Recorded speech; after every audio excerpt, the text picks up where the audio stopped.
Hello friends, तपाईहरु सबैलाई Nepali bagger YouTube च्यानलमा स्वागत गर्न चाहन्छु र आजको यो भिडियोमा तपाईहरुलाई मैले एउटा नयाँ आफ्नो एन्ड्रोइड फोनको एउटा नयाँ सिस्टमको बारेमा बताउँछु।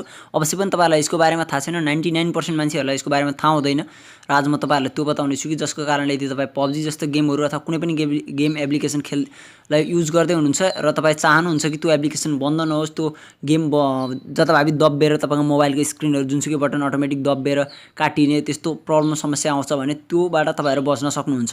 र अर्को कुरो, यदि तपाईकोमा गेम खेलिरहनु भएको छ, मेसेज आउँछ, मेसेन्जरहरुको नोटिफिकेसनहरु भयो र कुनै पनि एप्लिकेसनको नोटिफिकेसन अथवा फोन कल आउँछ भने तपाई त्यसलाई पनि बन्द गर्न सक्नुहुन्छ। र यसको लागि चाहिँ जस्ट एउटा काम गर्नुपर्ने हुन्छ। त्यसको लागि म तपाईलाई सेटिङमा लिएर जान्छु पहिला र तपाई जस्ट सेटिङमा जानुस् पहिला। र सेटिङमा यो चाहिँ इनबिल्ड हुन्छ, यो सिस्टममा सबै एन्ड्रोइड फोनको लागि अवेलेबल छ यो। र यहाँनिर सेटिङमा गइसकेपछि तपाईले एउटा यहाँनिर lock screen and security option देख्नुहुन्छ जुनसुकै तपाईको मोबाइलमा सेटिङमा गएपछि त्यसमा क्लिक गर्नुस्। जुनसुकै एन्ड्रोइड फोनमा यसले युज गर्न सकिन्छ। र तपाई लास्टमा जानुस्, लास्टमा ओदर सेक्युरिटी देखिएको हुन्छ। यो तपाई कसैकोमा अगाडिपट्टि नै ओदर सेक्युरिटीको अप्सन हुन्छ, तपाई त्यसलाई पनि चुज गर्न सक्नुहुन्छ। र जस्ट ओदर सेक्युरिटीमा क्लिक गर्नुस् र त्यसपछि गएर यहाँनिर तपाईहरु देख्न सक्नुहुन्छ, यहाँनिर पिङ विन्डो भन्ने छ, यहाँनिर एउटा अप्सन। यसमा मैले यो अफ हुन्छ, तपाईको पहिला सुरु डिफल्टमा अफ हुन्छ र तपाई आउनुहुन्छ जब त्यसलाई अन गरिदिनुस्। यो अन गरिसकेपछि के हुन्छ, म एप्लिकेसनलाई क्लोज गर्न तपाईलाई मैले काट्छु र त्यसपछि गएर म तपाईलाई यहाँ एक दुईटा विन्डोजहरु खोलेर देखाउँछु। मैले एउटा युट्युब खोले, त्यसपछि गएर म अर्को यहाँनिर हाम्रो पात्रो खोल्छु।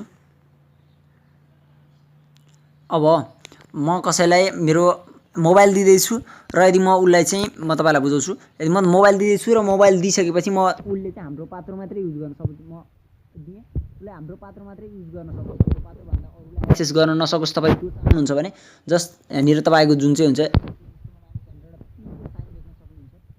पिनको साइनमा गएर यसमा गएर क्लिक गरिदिनुस्। त्यसपछि अब यो यहाँनिर स्टार्ट छ, स्टार्टमा क्लिक गर्नु। त्यसपछि अब तपाईहरु म जब ब्याक गर्छु देख्न सक्नुहुन्छ मेरो कुनै पनि बटनले काम गर्दैन, कुनै पनि बटनले काम गर्दैन। तपाईको जताभावी दब्बेर जस्ट यो एप्लिकेसन मात्र युज हुन्छ। यो एप्लिकेसनबाट त्यो मान्छे बाहिर जान सक्दैन। र यसलाई चाहिँ अब तपाई यदि बच्चाहरुलाई कसैलाई भिडियोहरु हेर्न दिदै हुनुहुन्छ, यदि तपाईको मोबाइलमा अरु एक्सेस नगरोस् कसैले चाहनुहुन्छ र कुनै एउटा निश्चित कुरालाई मात्र एक्सेस गर्न दिन चाहनुहुन्छ, कसैलाई मोबाइल दिदै हुनुहुन्छ भने यो कुरामा तपाईले ध्यान दिन सक्नुहुन्छ। देख्न सक्नुहुन्छ मैले बटन दबाइरहेको छु र यहाँनिर पपअप पनि आइरहेको छ, यो इनबिल्ड हो यसको कुरा। र त्यसपछि गएर तपाईहरुले यहाँनिर देख्नुहुन्छ। अब यसलाई चाहिँ कसरी अफ गर्ने, अब यो तपाईले दिनुभयो मोबाइल, अब तपाईलाई हटाउनु पर्यो भने तपाईकोमा चाहिँ यहाँनिर देख्न सक्नुहुन्छ, यहाँनिर देखेको छ एप्लिकेसनलाई गर्दा प्रेस र होल्ड गर्न पर्यो। कुन चाहिँ रिसेन्ट र ब्याक कीलाई एकैचोटी, रिसेन्ट बटन जुन हुन्छ त्यसलाई र बुललाई एकैचोटी प्रेस गर्नुस् एकैचोटीमा।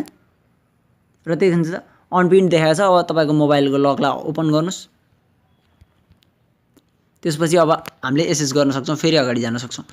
यो चाहिँ थियो आजको भिडियो। तपाईलाई यदि राम्रो लाग्छ भिडियो नै अवश्य पनि लाइक गर्नुस्, कमेन्ट गर्नुस्। एकदमै युजफुल छ। यदि तपाई PUBGहरु खेल्नुहुन्छ मोबाइलमा भने पनि तपाईहरुको लागि एकदम फाइदाजनक हुन्छ यो, किनकि कसैको डिस्टर्ब हुँदैन तपाईलाई खेल्दा फेरि कसैको कतै दब्बेर जाने, खेलिरहेको बेलामा यताउता दब्बिने त्यस्तो समस्याहरु आउँदैन।